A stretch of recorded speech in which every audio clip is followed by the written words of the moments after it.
Hi, hello. Welcome to the episode of Isaiah's Newsstand. It's your host, Isaiah Edwards. The date is December the 11th, 2025. Hopefully this episode finds you well, in good spirits and high hopes. As for me, I'm doing pretty good. Happy Thursday to ya. It's my favorite day of the week. I'm happy to have made it this far. Hopefully you've had a good one. My day was good. Interesting. Very interesting. Lots to think about, lots to ponder.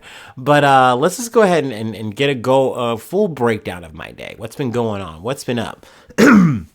Actually, maybe even a bit of spoilers for tomorrow. I was kind of keeping it under wraps. But so we get up, and I gotta say, the sleep's been a little weird lately. Like I've been, I think really the biggest issue is I'm going to bed too late. Like I'm staying up later, playing on my little card games and stuff like that.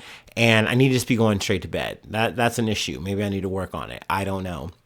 But we go to bed. We wake up an hour or so early. Actually, I think, over an hour early. I'm not exactly stoked about that, but I'm worrying about money and things like that. Actually, it's a full spoiler. We're getting our bonus this week.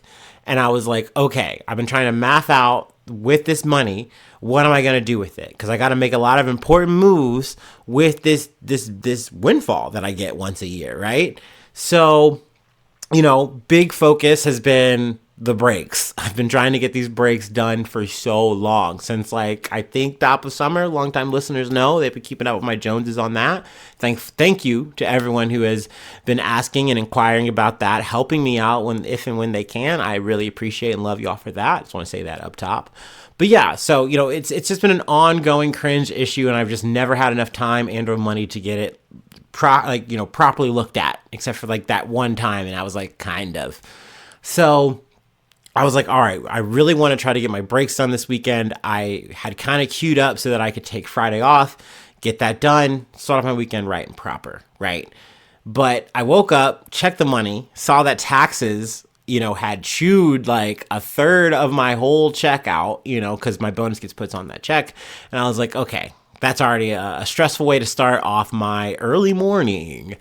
So needless to say, I didn't get back to sleep, but I was like, you know what, Isaiah, this happens every year, and there's no reason to get mad and upset about. How this goes. You know how taxes go. And, I'm just doing all the math. I'm chilling. I get up, though. I get to work on time, so that's good. Chop it up for that. W. But needless to say, I'm thinking about money. I'm thinking about, what am I going to do? Also, on top of that, I get into work and the crusher is full. So I was like, oh, okay, let's put our personal stuff on the side because, we have work to handle or not handle. I'm not sure. So, I'm sitting on my duff. I want to say for about an hour or so. I get lucky because they actually do come.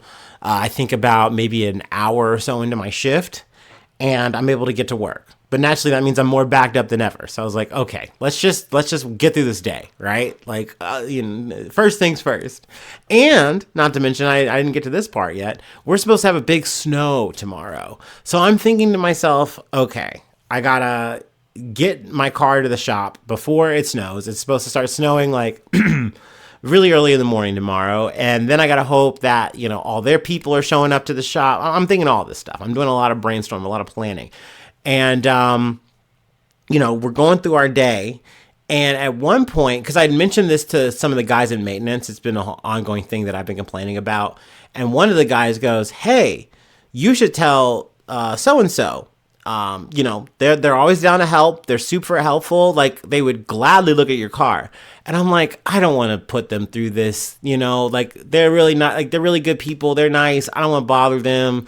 Plus, who knows, it could be some random weird thing that's going on with my car. I'm okay. I don't want to be a bother, essentially is what I said. And needless to say, they put in a word for me. And towards the end of the day, dude comes up to me and he's like, hey, how's it going? Da da da. He goes, So I heard you've been having, some problems. And I've talked about this like indirectly to them before. And we kind of just like, kind of okay and then moved on. And, if I tell them again and they're like, hey, dude, like come next week, I'll look at your car. Like I will actually get into it. I'll check it out for you. I don't want you to go waste a bunch of money that you don't have to spend. That would suck. And I'm like, yeah, man, I know, but like I don't want to put you out. Like that'd be really inconvenient. Like it's okay. Da da da. And he goes, you know what? No, fuck it, dude. Give me your car keys now. And I'm like, oh, okay. And so I give him my car keys. I go on my last break for the day. And then he comes back and he goes, okay, man, I tested out your car. I'm going to give you the rundown. He proceeds to give me a rundown that is very similar to what the mechanic had told me the first time I made the run, which is like, hey, man, your brakes are good. I know they sound a little weird or funny, but it might have just been how they were applied, or maybe it is just because they're so new, but they look good. They look like you have brand new brakes. And I was like, I mean, that does add up with how I got my car. Like, maybe they are fine. And so, that is more or less what the guy told me. He's like, this is a thing that can happen with newer brakes. It's okay. Maybe there's a chance that like, it might be like your back rotors or whatever the fuck. But like, regardless, we can get that worked on in the future. It's not a big deal. In fact, like I was like driving your car around, like mashing the brakes. And I think it's that, like, I think it went down as I did that. But, try to keep doing that. Keep an eye on it. You're going to be fine. And I felt very reassured by that. Like I felt like a curse was being lifted as he was telling me this. And like for the rest of the day, I've just been like, oh my God, like I may have just saved a bunch of money. Like, so that was big. That was major. But post that, we, post work, we went to the gym, and gym was good. Gym was solid. We were able to hit all of the machines, all of our movements. It felt good. I will say though, something of note, and I don't know if this is really anything or not.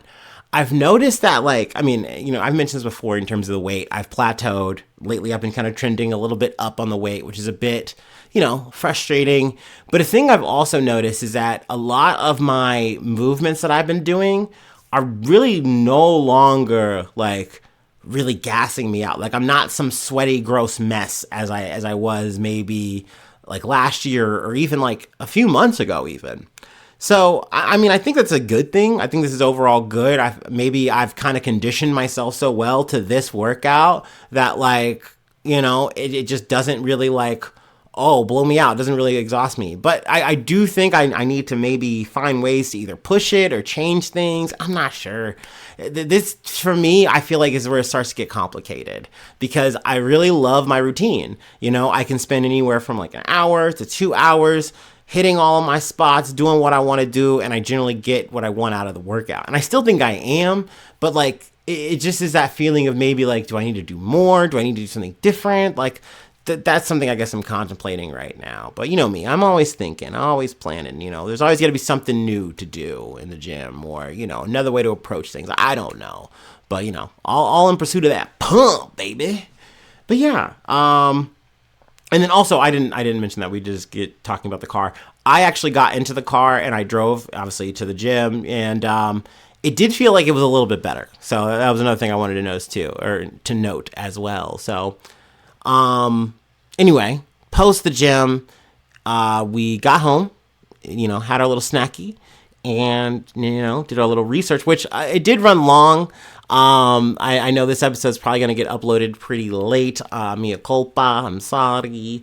But, I was watching the Game Awards, actually, weirdly enough. I know I haven't done much gaming, but I've watched a lot of games. So it was interesting to kind of see the rundown. I didn't finish it. I'll probably maybe go back and do a little rewatching, catching up.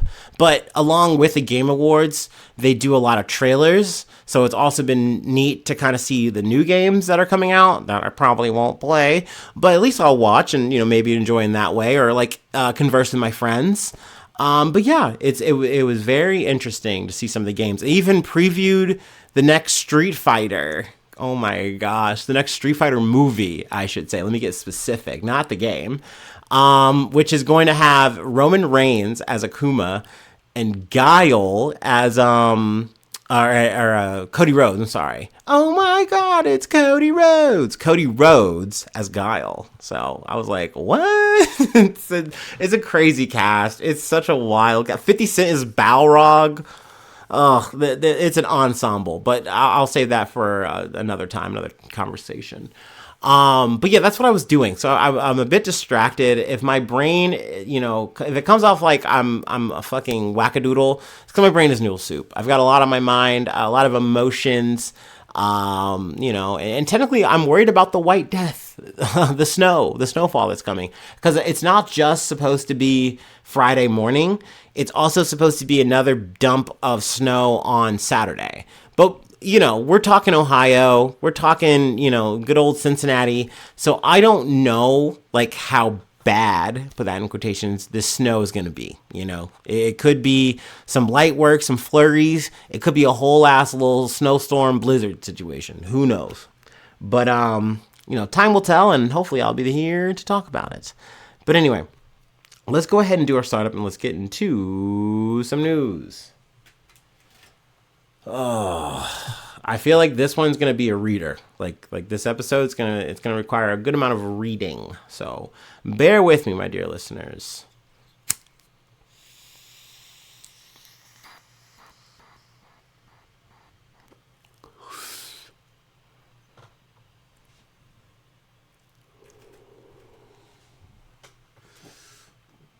Ooh. Also, this is a bit of a correction on my correction that I had said in previous episodes throughout. But I was talking about Marjorie Taylor Greene, right? She's been in the news with her whole fractious, split with Donald Trump. They're calling her Marjorie Trader Greene now. And I had misinterpreted what I had read. And I thought that like she was trying to fight the urge to leave the house. Like she didn't want to advance or move along. It turns out it was the opposite in both cases. Like at first she was like, well, let me maybe try it for Senate. And Trump really wasn't helping, wasn't vibing with her on that. Kind of left her on red, I guess, more or less. And then with the, her trying to run for governor, I believe in Georgia, that was also a kind of a no-go. They're like, nah, we kind of need you where you're at, type of vibe, type of beat. So, like I said, that was something I had misinterpreted and then misspoke on. So I wanted to say that for the record. But yeah, I don't know. That was a random correction that I had peeped that I fucked up listening to the Daily today. And I was like, I should get on the podcast and say, I'm sorry about that. My bad. But not to Marjorie Taylor Greene. I don't give a fuck about that. Fuck her. Anyway.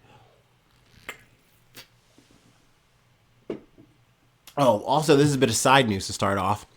I really don't want to talk about this because I don't think it's that big of a news deal. At least it's not yet. It may become midterms in, next year. But Jasmine Crockett, Democrat for the House, Texas, is going to be running for a senator seat in Texas. So that's big. I guess it's big for Texas, right? It's made a lot of waves because there's already like a Christian Democrat guy who's like already gunning for the seat. So now she's like kind of bucking the situation for that. There's a whole lot of waves, whole lot of drama, but I do get it. She's trying to get while the getting is good. You see a Marjorie Taylor Greene leaving, with her, resignation. Who are you going to really have, the battles with, the toe-to-toes with? Like, you kind of got to use your popularity while it's available, while it's hot and you're trendy. So, yeah, we'll see how that goes for her. I imagine we'll cover that loosely or, as it comes up. Anyway,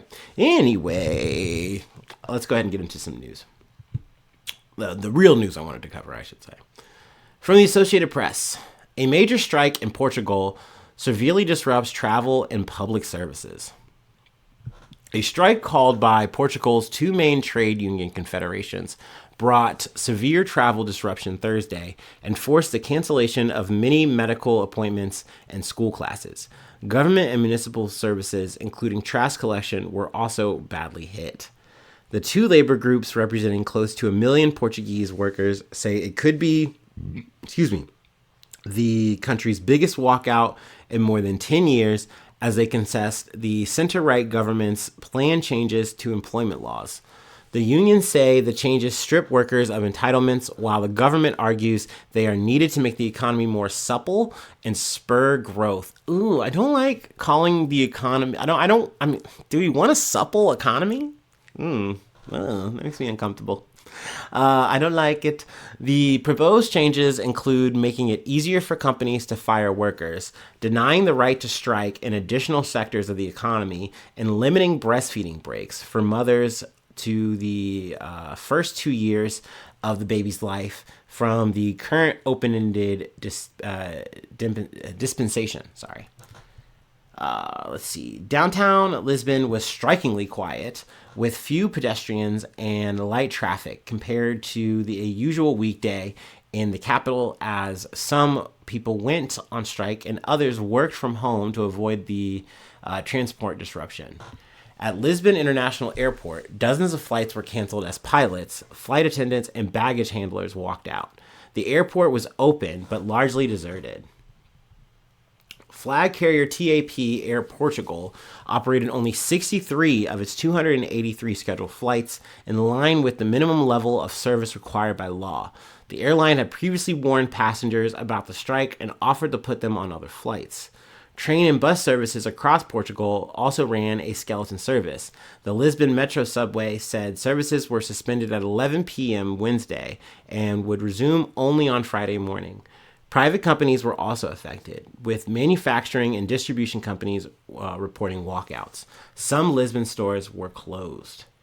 It was the first time since 2013 that the umbrella groups, the General Workers Union and General Confederation of Portuguese Workers, have joined forces. The government's Minister for the Cabinet, Antonio Leitão Amaro, said the strike had little impact on the private sector. Most Portuguese are at work, he said. But unions, which staged street marches in the afternoon, pronounced the strike as a success. We are seeing workers demand that the government withdraw this labor reform package. Tiago Oliveira, we're going to say Oliveira, head of the General Confederation for Portuguese Workers, said the strike says a lot about the government's attack, and this is the response of the workers.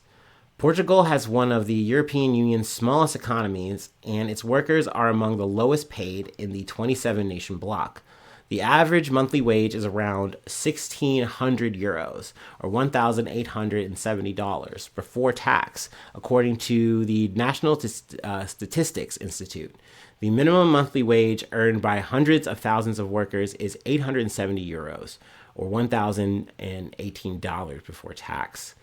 The Portuguese are also being pinched by a housing and cost of living crisis, as property prices soar and inflation sticks at just over 2%.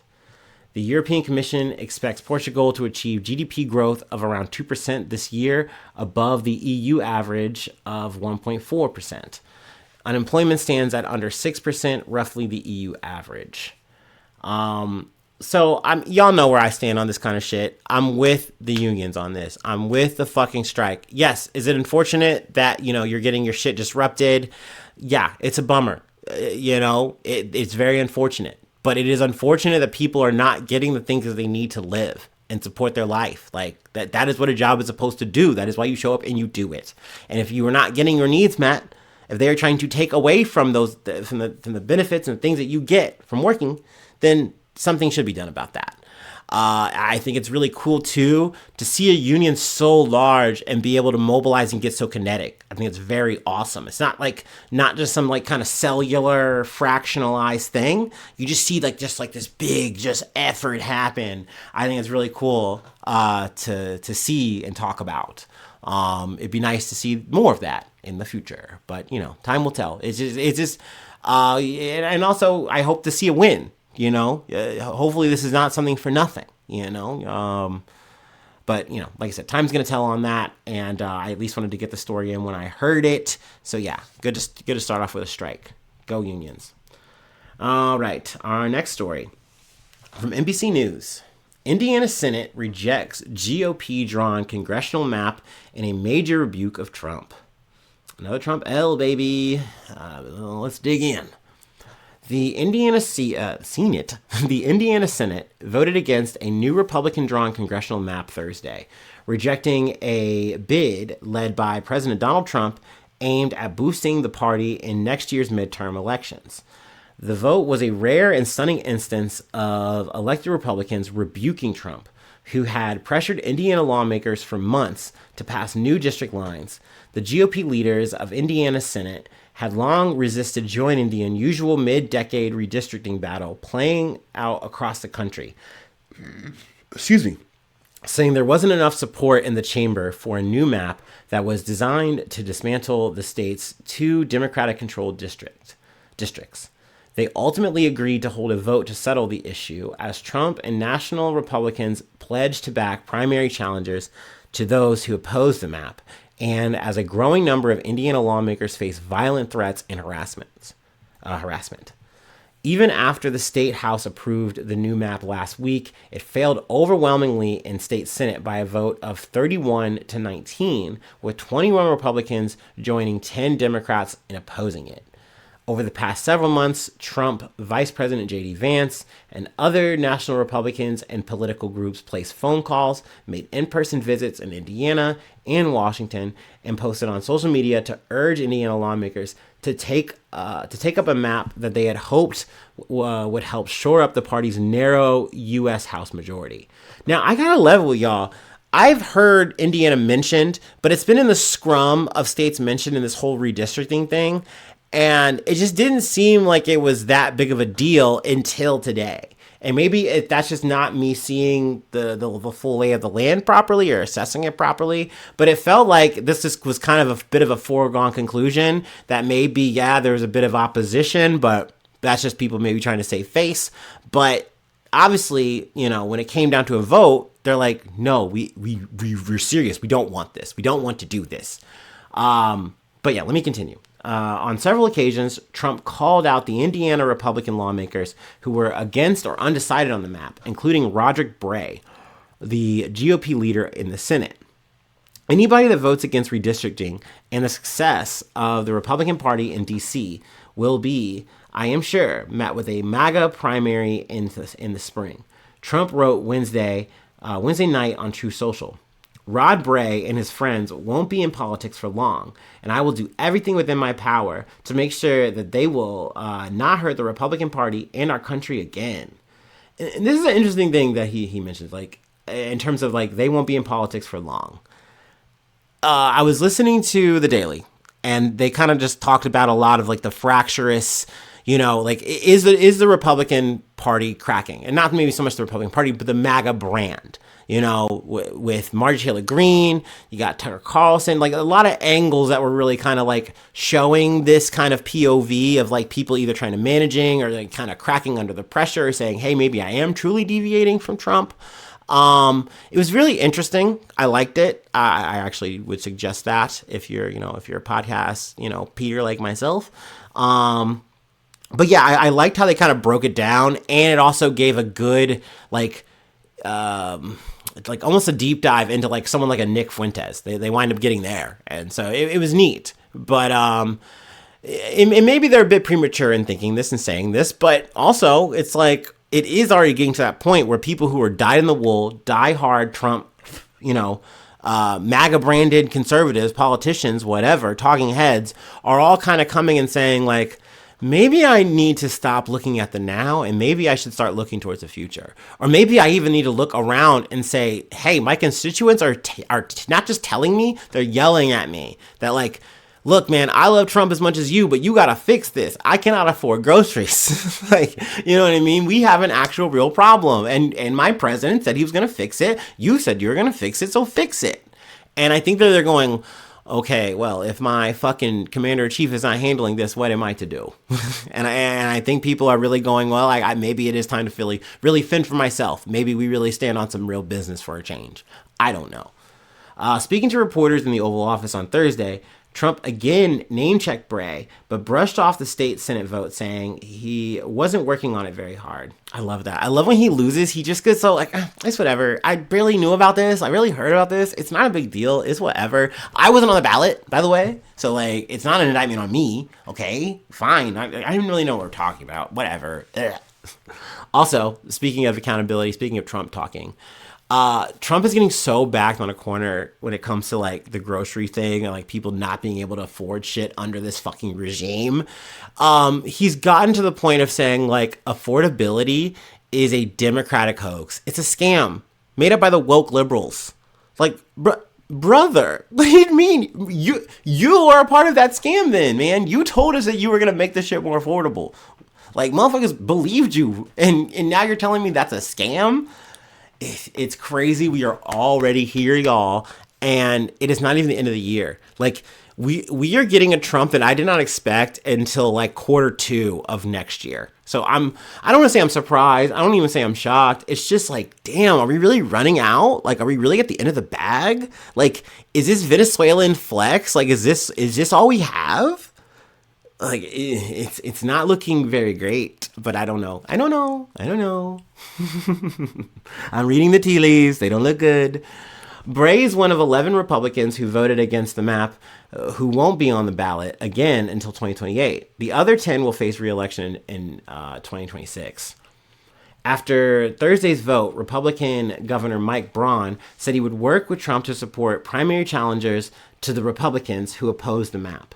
I'm very disappointed that a small group of misguided state senators have partnered with Democrats to reject this opportunity to protect Hoosiers with fair maps and reject the leadership of President Trump, Braun said in a post on X.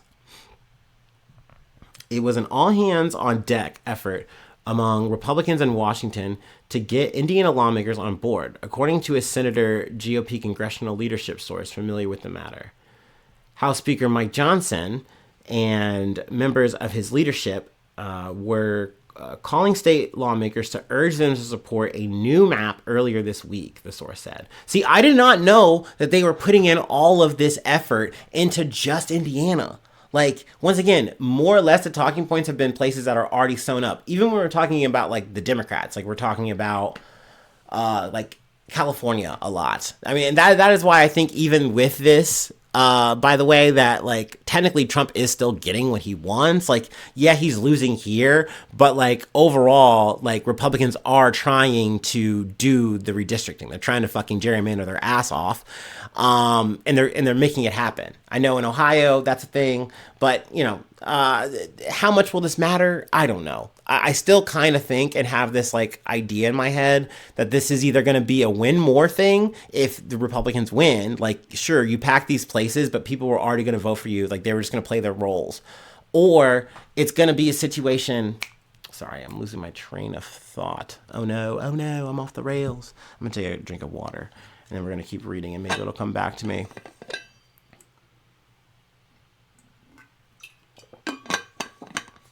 Or, there you go, it came back.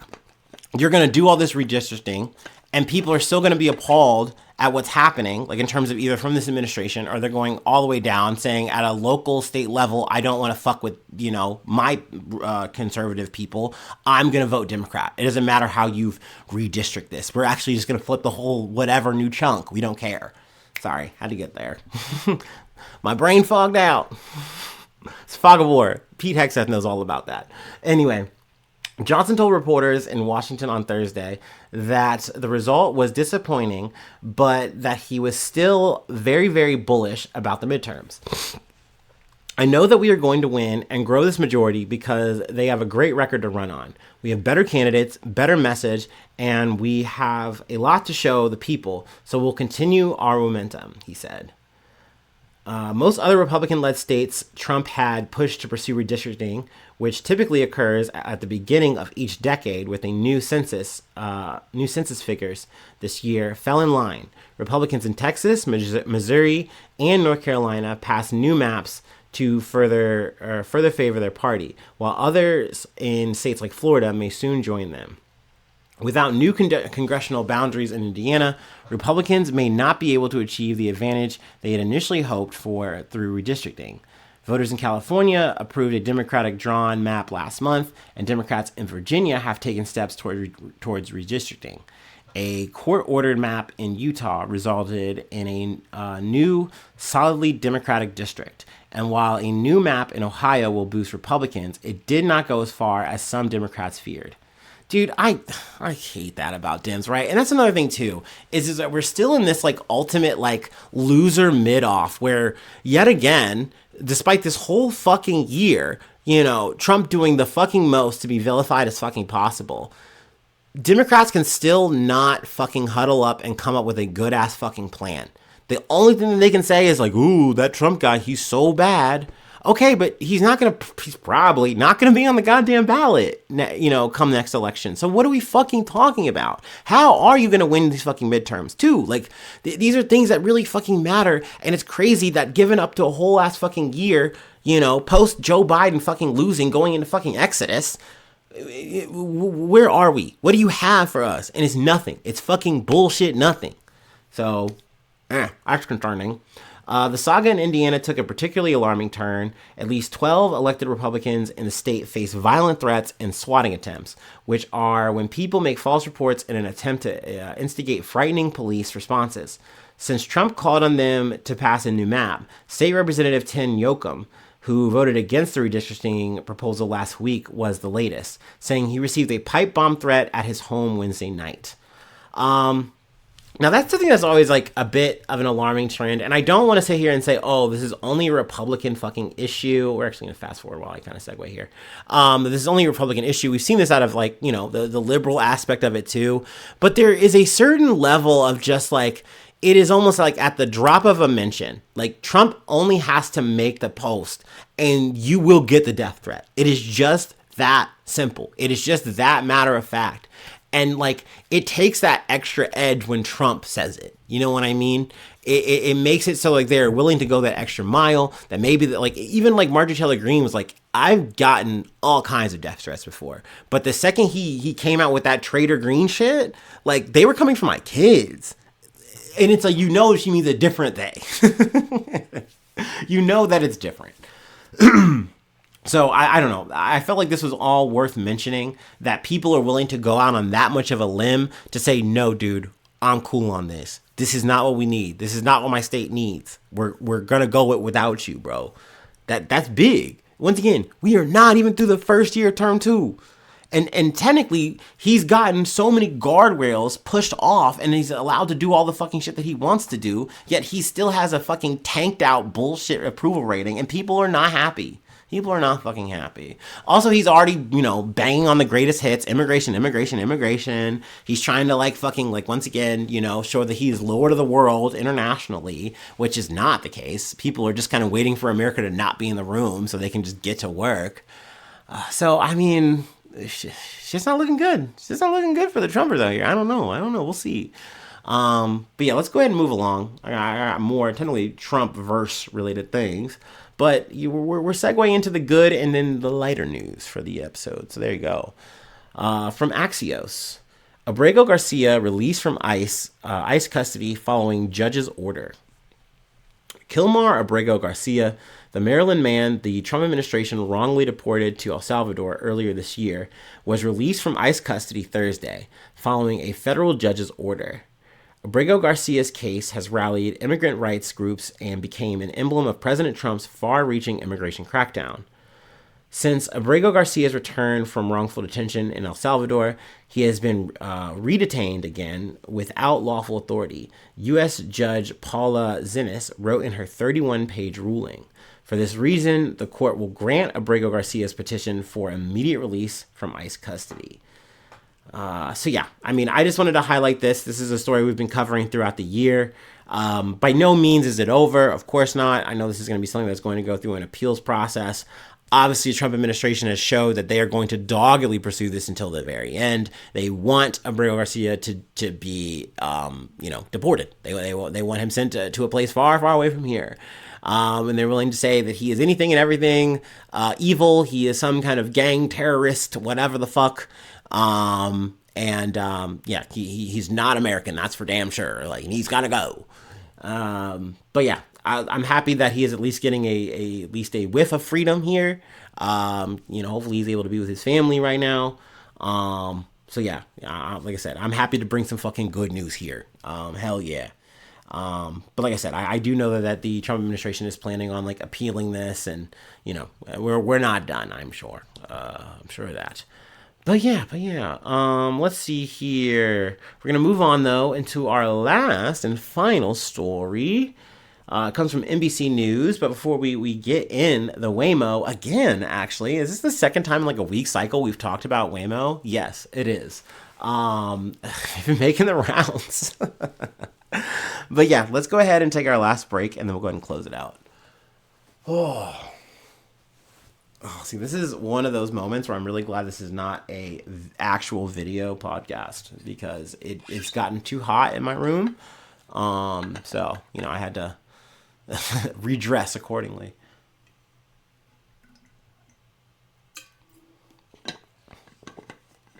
This is officially the sexy segment. There we go. That'll be some real Patreon content. I should do that for my newsies. No, I think I would lose. I would lose subscribers if I do that. No, I don't. No, I'm okay.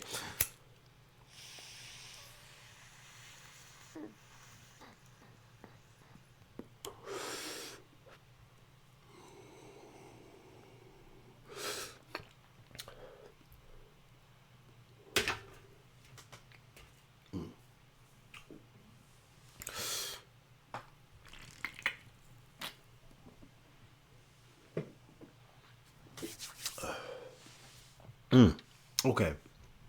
From NBC News. Woman gives birth in Waymo on her way to San Francisco hospital.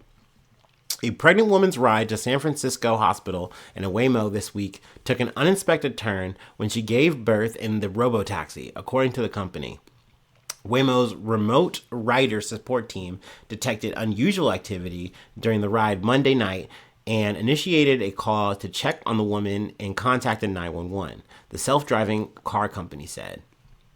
The woman gave birth in the back seat and safely arrived at the hospital before emergency services reached her, Waymo said.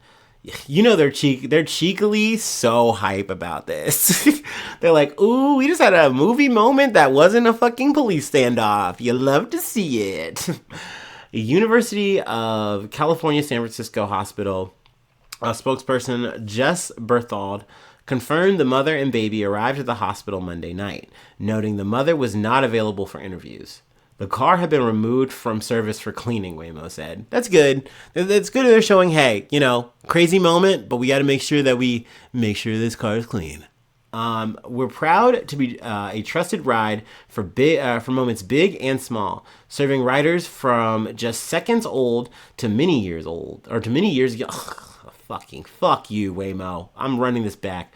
We're proud to be a trusted ride for moments big and small, serving riders from just seconds old to many years young, a Waymo spokesperson said.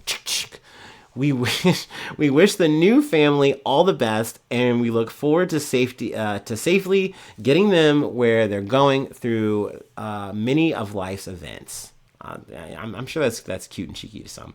In a lighthearted blog post Wednesday, Waymo said, earlier this week in San Francisco, a mother in labor held a Waymo to the hospital and ended up with an extra surprise. Her baby delivered in the back seat.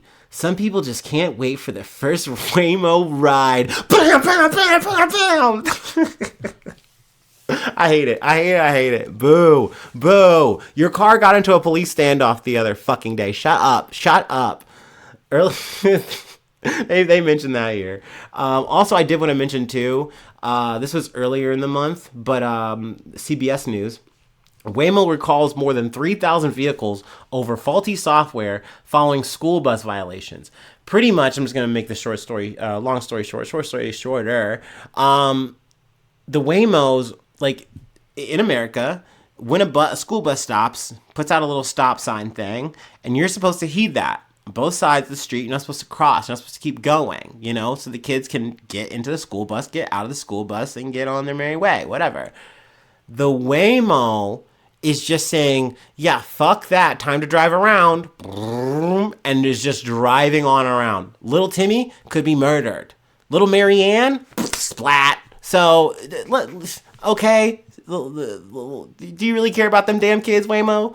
Not at first. Not on the first patch. Anyway, I just wanted to mention that. That is the episode that we have for today. Man, today is just one of those episodes I wish I could just go infinite. I wish I didn't have like a self-imposed cap. I could just yap and yap and yap forever and ever and ever. Maybe there'd be like a fade out lightly and then I would just disappear.